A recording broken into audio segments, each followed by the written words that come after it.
皆さんこんにちは、みさとです。ここは四国は高知県の佐川駅です。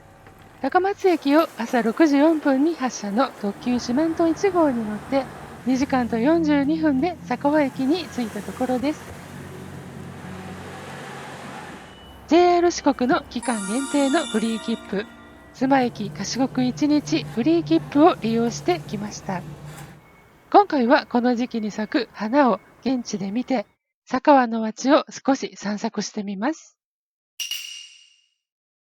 その見たい花とはマイカオウレン。朝ドラらんまんで主人公が植物学に進むきっかけになった花です。史実の牧野富太郎博士もこよなく愛した花だそう。開花時期は1月から2月だそうで、1年のうちの一番寒い時期でないと見れません。今回、らんまんの舞台である佐川でバイカオウレンを見たいなと思ってやってきました。今日は荷物が多いので、駅のコインロッカーを利用します。バイカオウレンのロッカーに入れました。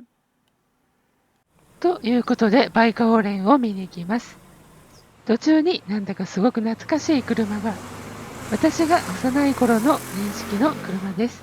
今でも現役みたいですね。松山街道の道を少し歩いて左に入ると酒蔵の道。ここに佐川の町の俯瞰図があります。雑貨のお店がありましたが、今日は定休日だそうで、残念。その先は司ボタン酒造さんの建屋が並んでいます。朝9時頃だったためか、まだお酒の良い香りはしてなかったです。右手に名工館が見える場所で左折して、牧野公園方面に少し行くと、右手に金峰神社があります。牧野博士が子供の頃、植物への興味を育んだ場所で、らんまんでもそういう設定。階段が急だからか、撮影は別の神社で行ったようです。実際急な階段で心が折れそうなほどです。登って参道の途中でバイカオウレンが咲いていました。数は少ないのですが、この花に間違いありません。上の拝殿まで行ってみましたが、以前の動画でここにバイカオウレンらしい草があると言いましたが、ここには咲いていませんでした。もう一度咲いていた場所に戻って撮影。本当に小さくて可愛らしい花です。気をつけて見ないと気がつかないかもしれません。さて次は神社を降りて牧野公園のバイカオウレンを見に行きます。途中にある清源寺はドラマでは名工館への階段、門を撮影したロケ地です。さらに登っていく途中、手すりから湯気が、そばにある花園保育園からの歌声も聞こえてとても良い雰囲気。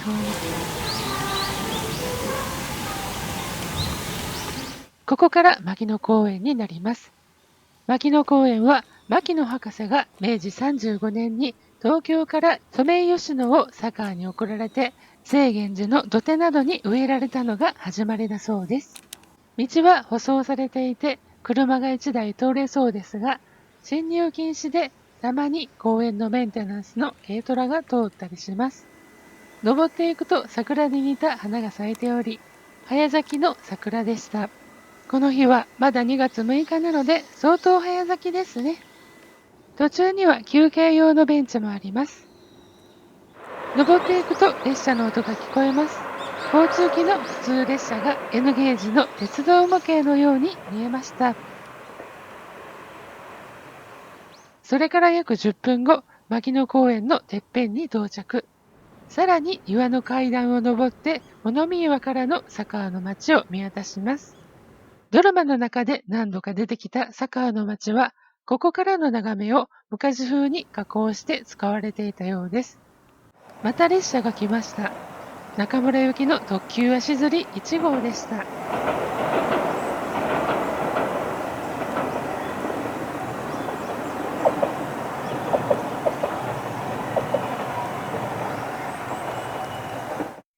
そして次は牧野公園のバイコオウレン。ここはたくさん一面に咲いています。先ほどの保育園の子供たちでしょうか。お散歩に来ているみたいですね。光の当たり具合に恵まれると神秘的に見えます。ほんと小さくて可憐な花です。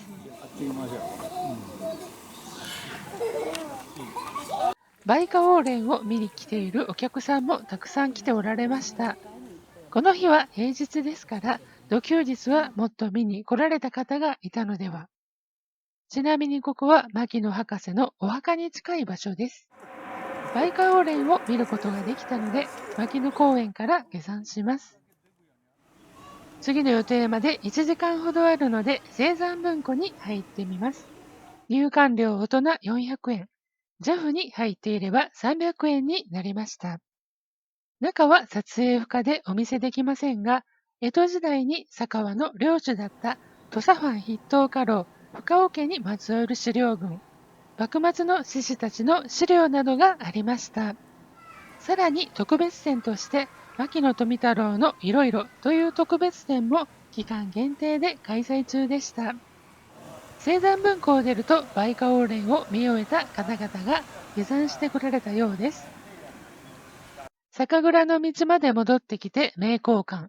昨年5月に来た時に入っているので、今回は入り口から見るのみです。坂は観光協会のお店ではバイカオウレンを売っていました。買って帰りたいところですが、多分育てる環境とか難しそうなので見るだけにしておきます。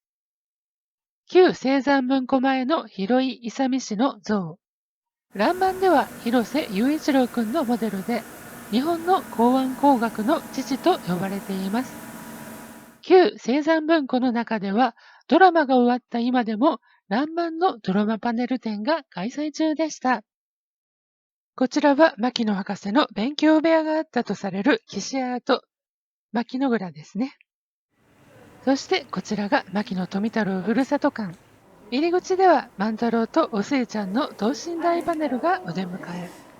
博士の遺品や手紙、幼少期の牧野博士の部屋を再現したものがありました。次の予定の時間が近づいてきたので駅に戻ります。佐川駅に戻って気がつきましたが、昨年末に無人駅になっていました。これはちょっと寂しいお話。待っている間に高知からの特急足摺3号が到着。ちなみに私の家を朝一に出発すると、この列車で佐川に到着になります。さてこの後は佐川駅からのコミュニティバスの佐川ぐるぐるバスの中心部ぐるぐる線に乗って牧野さんの道の駅佐川に行きます。降りるバス停を申告して乗車。運賃は100円でした。道の駅までは佐川町の施設のいくつかを経由して13分で到着。昨年2023年6月にオープンのこの道の駅、新しくとても広々としていました。誰でも万太郎とおすいちゃんになれる記念撮影スポットもありました。ちなみにここに来たのは新しくできた道の駅に来たかったのと昼食にしたかったからです。あまりに混んでいたので店内での撮影は控えました。オーダーはタブレット端末で、佐川の地のものがいいかなと、佐川イノシシの塩コショウ焼き定食にしました。私、旅に出ると肉っ気の多いもの率が高い気がしますが、多分肉が欲しくなるくらいに歩きが多いからだと思います。塩コショウ加減もちょうどいい塩梅。野菜もたっぷり盛り付けてあって満足なランチでした。食後のコーヒーもいただきまして、ごちそうさまでした。道の駅に併設して佐川おもちゃ美術館もあります。入場する時間はなかったのでご紹介だけにとどめます。お土産物の販売スペースも広く、2月の平日というのに大勢のお客さんで賑わっていました。食事時間を含めて2時間弱滞在して帰りのバスの時間です。行きの乗車は私一人でしたが、帰りは途中から一人二人と乗車。こうして佐川駅に到着。往復とも安全運転ありがとうございました。という感じで6時間余りの佐川訪問が終わりました。今回この時期、バイカオウレンを見に行って本当に良かったです。時期が限られているもの、その季節にしか咲かない花はもちろんその時に行かないと見れません。私のところからだと半日ほどかけないといけない距離ですが、見たいものがあればこういう感じでチャンスを逃さず、なるべく可能な限り現地に馳せ参じたいなと思いました。今回の動画はここまでにさせていただきます。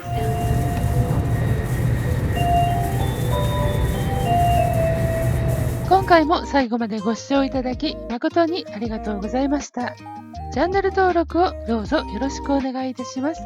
評価の方もしていただけると嬉しいです。